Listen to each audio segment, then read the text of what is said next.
आप सभी का स्वागत करते हैं भोजपुरी इंटरटेनमेंट के यूट्यूब चैनल पर। आगे एक बार फिर बहुत ही बवाल और बहुत ही धमाकेदार भैया गाने के अपडेट को लेकर जो अपडेट है भैया भोजपुरी के बहुत ही बेहतरीन और कमाल के सिंगर भैया भाई अंकुश राजा जी का एक बहुत ही शानदार बहुत ही लाजवाब भैया हाई वीडियो क्वालिटी के साथ एक शानदार और ज़बरदस्त गाने को भैया रिलीज़ कर दिया गया है। जैसा कि आप सभी लोग स्क्रीन पर देख पा रहे होंगे, जिस बेहतरीन और लाजवाब भैया गाने का नाम है गोलियां छोड़ा ये राजा।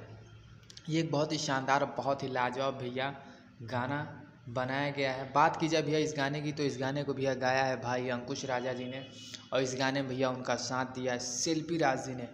वहीं पर इस बेहतरीन और लाजवाब गाने में भैया आप सभी को फीचरिंग करते नजर आ जाएंगी नीलम गिरी जी। तो भैया इस बेहतरीन और लाजवाब गाने को भैया आराध्या म्यूजिक जोन के ऑफिशियल चैनल पर रिलीज़ कर दिया गया है। अभी तक यदि आप लोगों ने इस बेहतरीन और लाजवाब गाने को भैया नहीं देखा नहीं सुना है तो जाएं आराध्या म्यूजिक जोन पर जाकर इस बेहतरीन और लाजवाब गाने को भैया ढेर सारा प्यार आशीर्वाद दें।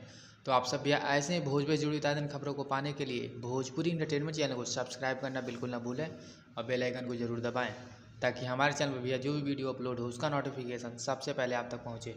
तो फिर मिलेंगे हम ऐसे ही बॉल और धमाकेदार अपडेट को लेकर। तब तक जय हिंद, जय भोजपुरी।